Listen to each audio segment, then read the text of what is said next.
When we moved our family from Erie to Pittsburgh so I could serve as the pastor of Ingomar Church, we needed to find a place to live.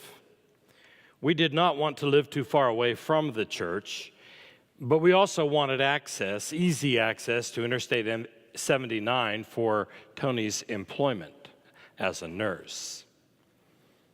We moved south expecting to pay a certain amount of money for a 4-bedroom home, only to discover that if we were going to get what we really wanted, we would have to pay about 20% more than we had planned. Needless to say, we were disappointed. Why is everything so stinking expensive in the North Hills of Pittsburgh? I lamented one day to our realtor. And she replied, great schools, great shopping, and it's the only place you can live outside of the city of Pittsburgh and still have access to the city of Pittsburgh without having to go through a tunnel. And that's why it's the best place to live, and that's why it's expensive. And so I take comfort in the fact that even though I paid more than I wanted to pay, I now live in the North Hills of Pittsburgh, the best place to live outside of the city. Do you feel the same way? We are a society consumed with comparisons. We want to know which product is the best. We want to know which place is the best. We want to know which athlete is the best. We want to know which performer is the greatest. We subscribe to magazines like Consumer Reports and ShopSmart so that we will have the satisfaction of knowing that when we have purchased a kitchen appliance or a car, that we have purchased the very best. That when we decide which paint we're going to use, we have purchased the best. That when we decide which lawnmower we're going to buy, which mattress we're going to use, we pick the best, right? And so we read and we study. Let's see. I need a new mattress. Wait, what did you say? Do you realize that you have just become part of a major target market? Doesn't everyone think that maybe they need a new mattress? By the way, how long should a mattress last? 10 years, right? That's what I've been told. But along comes this new mattress store with all of this advertising and all of these kids that sing this cute jingle with every word that rhymes with 8. And they say that you should be replacing your mattresses every 8 years, not 10. So how do you know if you need a new mattress or not? Does your back hurt when you awaken in the morning? So does mine. So does everyone's. You know whose backs never hurt when they wake up in the morning? Babies and children and teenagers who have this wonderful ability to sleep till noon. Remember those days? But if you're an athlete, if you're a runner, your back probably hurts when you lay in bed too long. If you've had babies or if you are pregnant, your back probably hurts when you lay in bed. If you are overweight and out of shape, your back probably hurts. If you are a weekend warrior doing projects around the church or around your house, your back probably hurts. If you've ever done hard manual labor in your life, lifting heavy stuff, your back probably hurts. If you are old, say over 30, your back probably hurts. One of my sons has a sore back. 2 of my sons have sore backs. He was convinced that he needed a new mattress, and so he went to this news store that says that you should buy mattresses every 8 years and not 10. And they sold him a mattress. It was actually last year's model. And lo and behold, he slept on it, and it hurt his back. So he got rid of it, and he bought a new mattress after just 1 year. So maybe they should change their advertising to say that you should be buying new mattresses every year. Anyway, so what is the best product you can buy? We'd like to know that. What is the best car? What are the best tires? Which is the best coffee pot? Which is the best refrigerator and dishwasher? Who is the greatest athlete?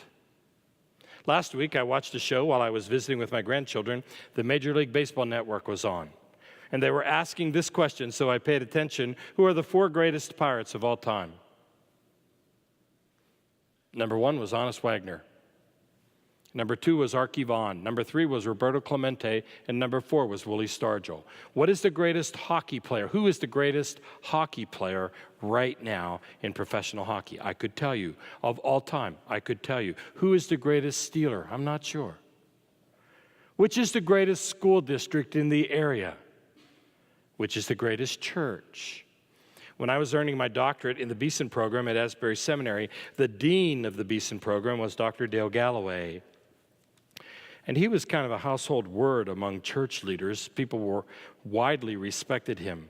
And he would speak to us every day. When he would speak to us, and he would conclude his message to us, he would say, "Build great churches." And so we would mock him when he would say that when he wasn't looking. And so I hope that we are working at becoming a great church. And if I asked him, he would hope that we were doing the same. Now, the disciples of Jesus were concerned about greatness as well. They liked being around Jesus. They loved serving with Jesus. And it sounds to me like they must have aspired for greatness and notoriety. I wonder if there wasn't a conversation, a private conversation between James and John, the sons of Zebedee, and that conversation was accidentally overheard by their mother. Maybe the conversation went like this: "John, what if you could be on Jesus' right and I could be on Jesus' left in his kingdom? Wouldn't that be awesome?"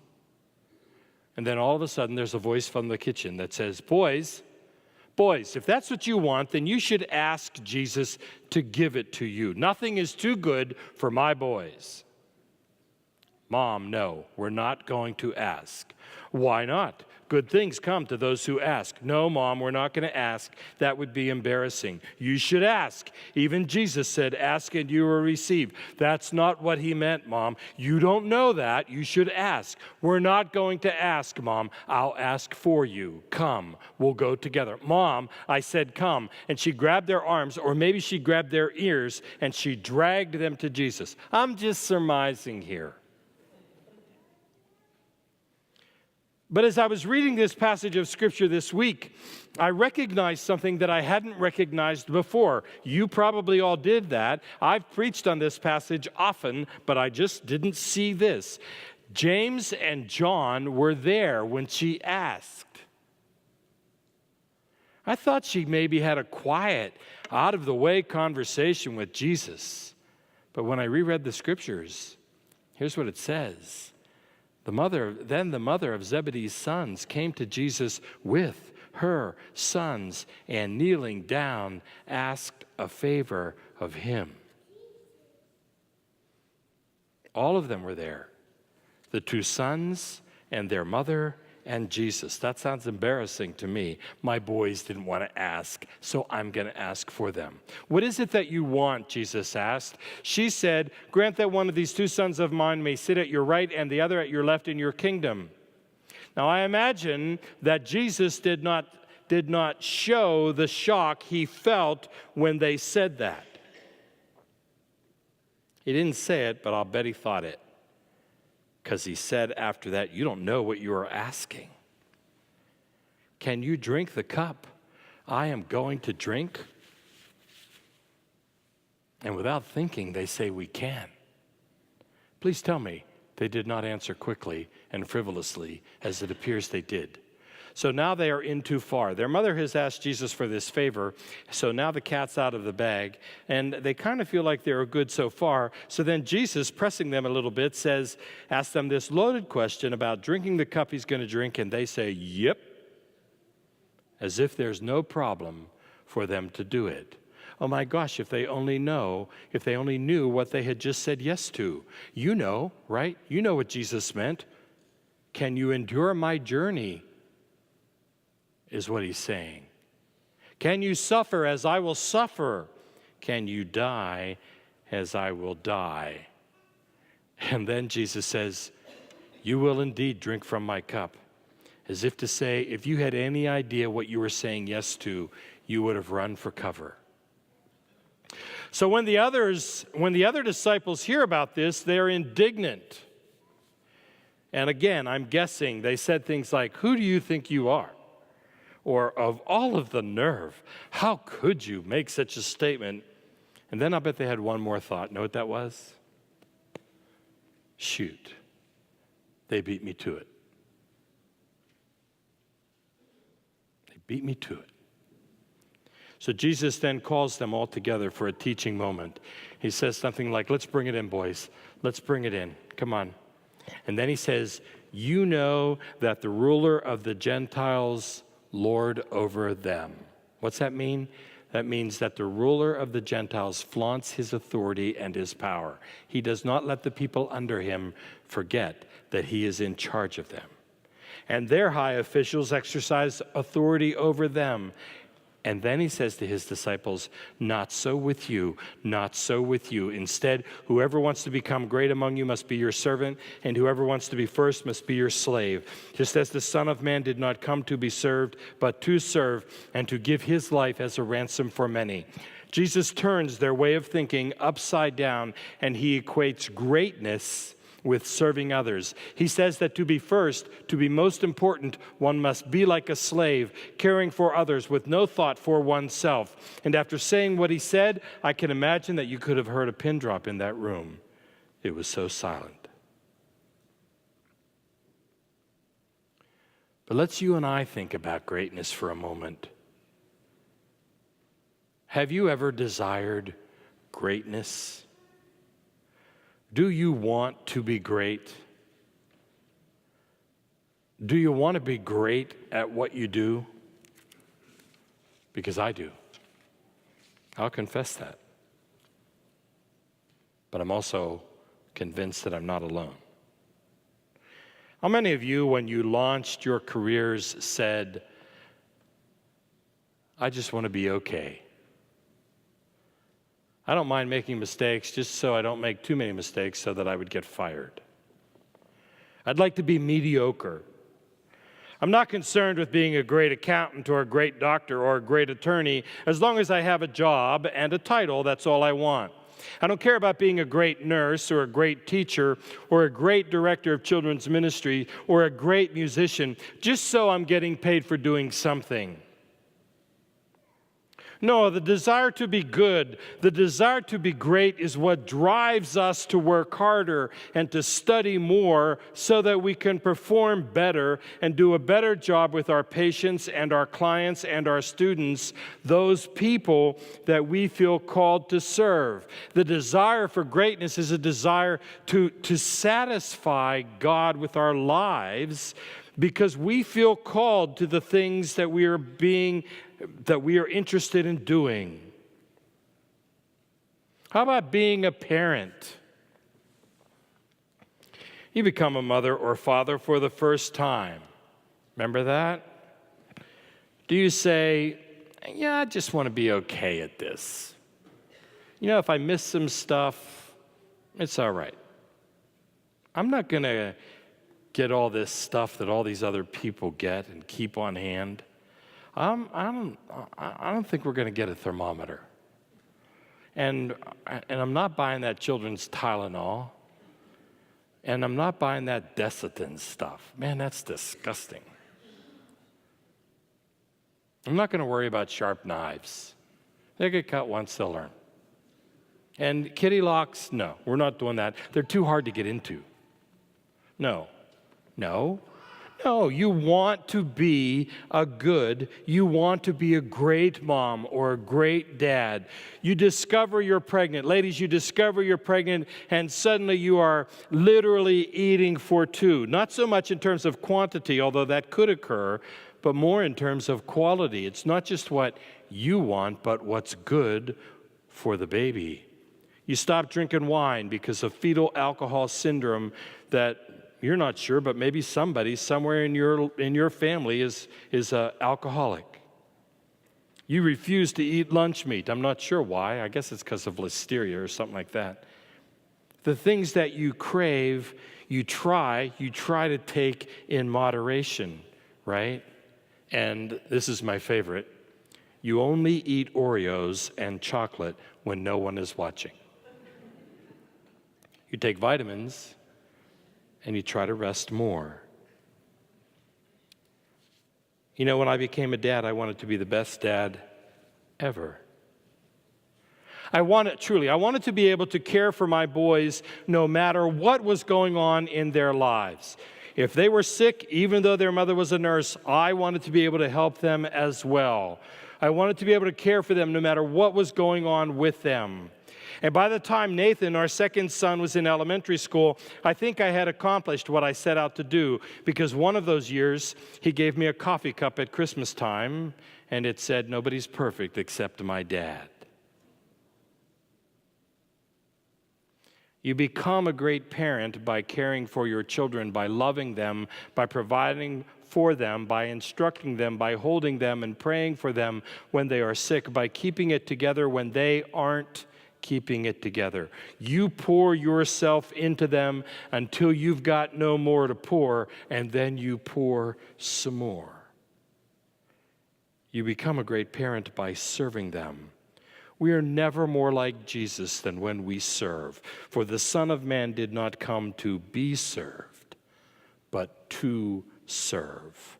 Whatever I have undertaken, whatever I tried to do, I wanted to be able to do it well. It's one of the reasons why I get so frustrated with golf, because I'm so bad at it. I wanted to be a great basketball player. I wanted to be great at building houses. I wanted to be great at pastoring churches. I want to be a great son, a great husband, a great dad, a great father, a great grandfather. I want to be a great Christian. I want to be a great follower of Jesus Christ. I want to be a fully devoted follower of Jesus Christ. Now, I have not been great in all of those areas, and I'm still trying in many of them. But what I've learned is that it takes effort, that you have to work at it. You don't get to be great just because you showed up. You need to serve. When I read this exchange between Jesus and his disciples, I was reminded that if I wish to be great in the kingdom, if I wish to be a fully devoted follower of Jesus Christ, and man, I do, I really do want that, then I need to serve. And I need to be a servant. And I need to think of others more and myself less. And the same is true for you. Do you want to be a great Christian? Do you recognize how valuable Jesus Christ is to you? Do you realize how your life is different, how your life is better because Christ is at the center of your life, because Jesus died for you and dwells in you and longs, yes, Jesus longs to do life with you, such that you'd like to express your appreciation to Jesus for all he's done for you? Then serve. Say thank you by serving. Love Jesus and love others by serving. And some of the ways you can serve, although there are tons of them, is to lead a small group, or join the hospitality team, or teach children, or teach youth. Sing. Serve as a leader somewhere. Give. Pray. Feed children. Give to provide clean water. Make meals for the homeless. Friends, I believe that we are called to be a great church in this area of Pittsburgh. I believe that not only are we called, but that also we have the power to transform lives in a profound way. And those lives are transformed when Christ is at the center. I believe we're called to reach all people in our community But I think we are especially called to reach children and youth and families with young children because we have this wonderful relationship with this preschool that's right down the hall, a relationship that is only over 40 years old. And that began because of the passion that the people in here had for reaching children and youth and young families. We're called to help them see for themselves that life is better. Yes, indeed, life is better when Christ is at the center of their lives. It just is. I believe we are called to be a great church. Great churches are made up of great people. And great people become great by serving. Jesus said, "Whoever wants to become great among you must be your servant, just as the Son of Man did not come to be served, but to serve, and to give his life as a ransom for many."